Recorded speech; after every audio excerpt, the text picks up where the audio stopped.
All you can say is wow at this point. The Green Bay Packers actually did it. They trade 2 first-round picks and Kenny Clark to go get Micah Parsons, who changes the fabric of this defense for the better, more versatile and more dangerous. And it's hard to think of one play maybe that encapsulates the Green Bay Packers 2024 season, but it's hard not to go to the wildcard game. Jalen Hurts has about 8 or 9 seconds back there in the pocket to find an open man for a touchdown pass, and Micah Parsons is going to change that. Now, you can find, any kind of stat that's really, really impressive from Micah Parsons. You can go to his pressure rate on first and second down since he entered the league, 15.3%. The gap between him and second place in that category is essentially the gap between second and 30th place, which is unheard of stuff. You look at the tackles for loss that he's got over the first 4 seasons, right? 63.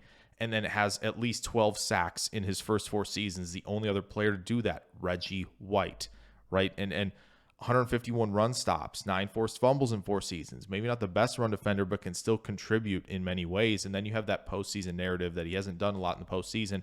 Well, he's only played 4 games. He's got 22 pressures, a sack, and 11 stops. And when you turn on the film, right, you turn on their win against Tampa Bay, tackle for loss, and draws a holding penalty. Those 2 things happened in the first 3 plays of the game. And then when you look elsewhere, like Next Gen Stats, tied for the lead in pressure rate in 2024 with Danielle Hunter at 19.1%, 335 pressures since 2021 and a 21% pressure rate. Both of those lead the NFL.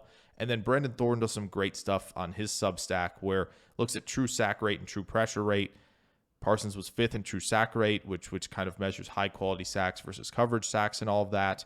Tied for 3rd in high-quality pressures in 2024, 6th in snaps per pressure, and 3rd in snaps per high-quality pressure, which essentially are taking those high-quality wins in 1v1. So there's stats everywhere on Parsons. It's incredible. Let's dive into the film now to check him out.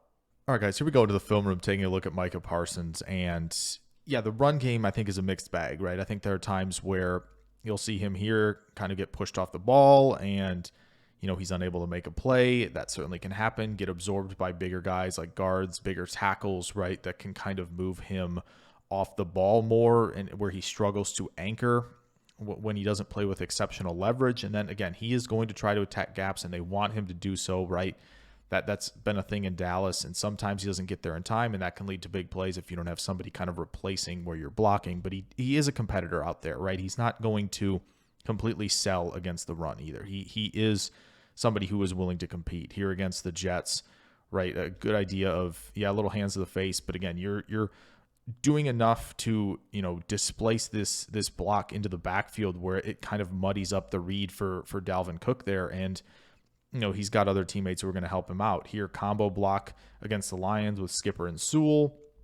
And he gets Sewell off balance, works back inside, and makes a play on Montgomery, right? So it is doable for him, right? And here he's going to come into screen a little bit and just toss the right tackle away in McGlinchey and then make a play on McCaffrey, right? So he stays competitive. Here, defeat Kittle's block on the backside of the run, close down quickly and make a play.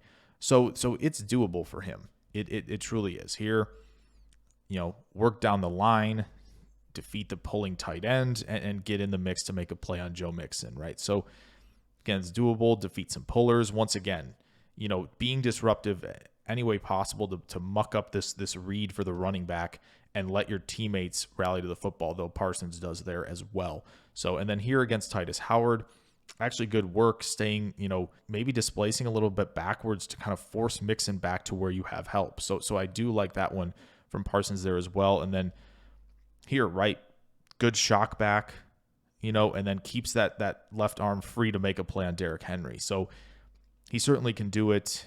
And, it's pretty impressive to watch. And same thing, right? He has that flexibility. He can dip, and that helps him get around blocks. And then he's obviously got the chase down speed and closing burst to go make plays as well. And then here, this is playing with really good leverage, really good anchor, right? This is the good stuff. And he's able to shed and then make a play on Justice Hill. Like that is the kind of stuff you really want to see. And obviously when he's not on the edge, right, I think you can ask him to do the thing we were talking about, attack gaps right at the beginning. And because he can beat blocks like this with the quickness, with the flexibility, and then burst. you're going to have opportunities in this scheme where Hafley likes to do the one gapping that he can go make plays like this. And again, just work around the guard. Nobody has him picked up for their assignment, and he can win. And really good job getting off the block of the guard here against Cleveland as well. So it is doable for him.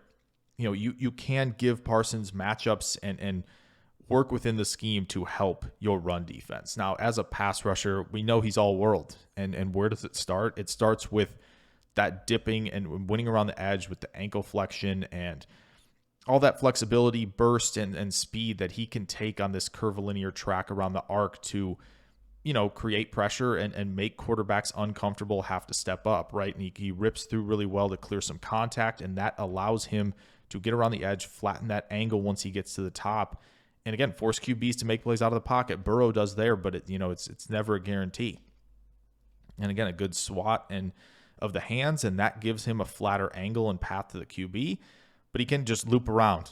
He can continue to do so, right? That's something he does a really good job of. And then, again, how do you continue to stay effective at turning the corner, right? You have to, defeat blockers with your hands. And a good swat of the outside arm there for Parsons allows him to clear contact and then work around the arc easily. And then that closing speed is hard to match from really anybody in the league.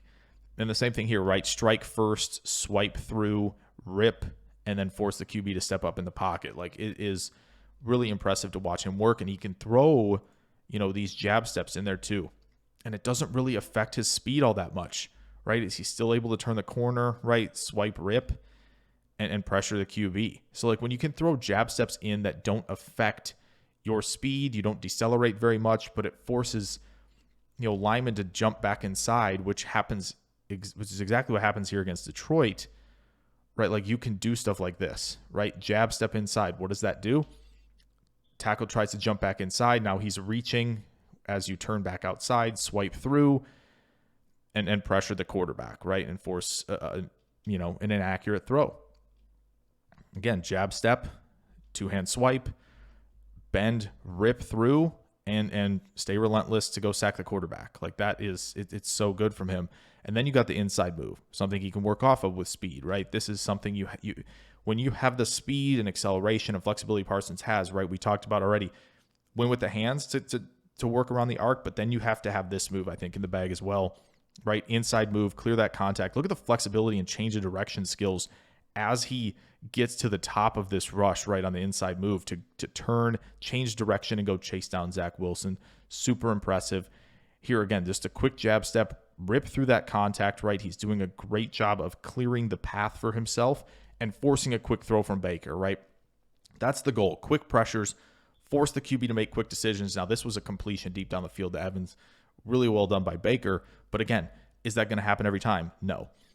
So same thing here. Deion Dawkins, inside move. Just it's impressive when I'm going to send this full speed. It's really impressive when he just is able to tee off with that speed and force throwaways like this and force inaccurate passes, right? That's what he does so well. And then here against Lane Johnson, again, inside move. What he does is he keeps moving his feet through contact.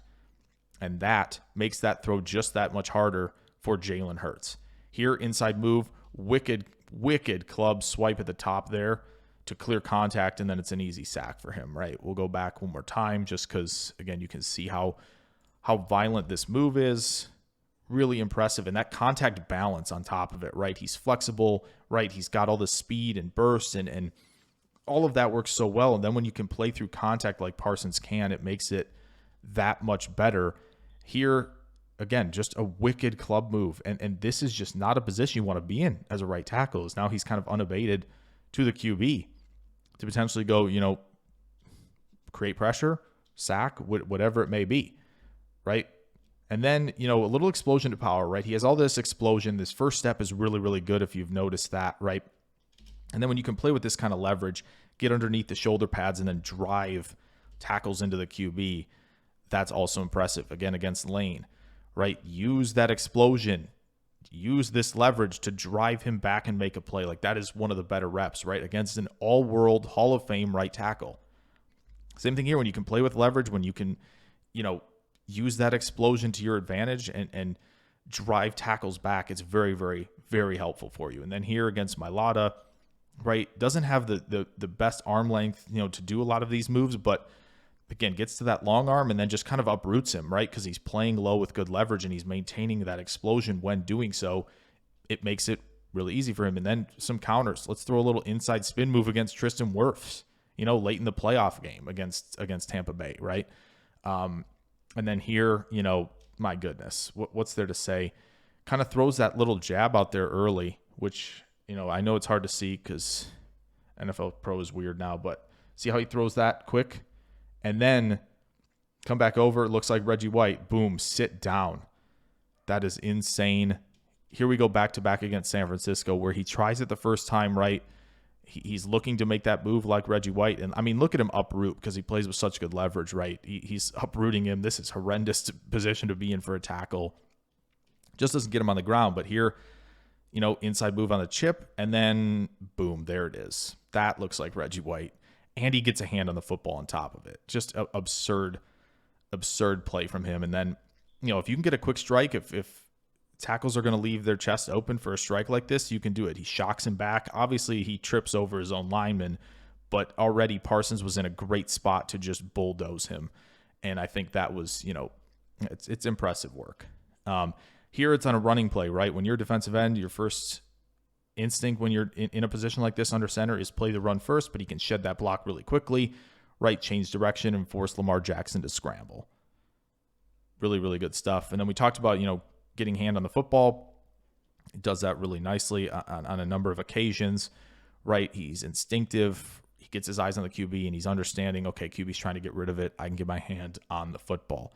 Now, gets rid of Kittle here, dumps him on the ground, and you see the relentless pursuit and change of direction to go chase down guys on rollouts, on scrambles, all of that stuff. And again, same thing where it's just incredible counter work. He's able to turn the corner and then go chase Bryce Young down, right? Be relentless, hustle, all of that great stuff that you see from Parsons here. And then, stunt game is going to be really, really effective, right? Because he can, be flexible, turn corners, stay on a curvilinear track at high speeds, right? That's all going to be there. And it's really, really good. And Hafley's going to be able to cook with Edgerrin Cooper, with Parsons on a lot of plays like this, just because of how relentless he can be and how quick that the stunts can be, how quickly he can be involved right in the QB's lap on a lot of these stunts. And then, again, interior pressure, right? Match him up against centers who he's much quicker than, much more explosive than, and you're going to win a lot of these matchups, right?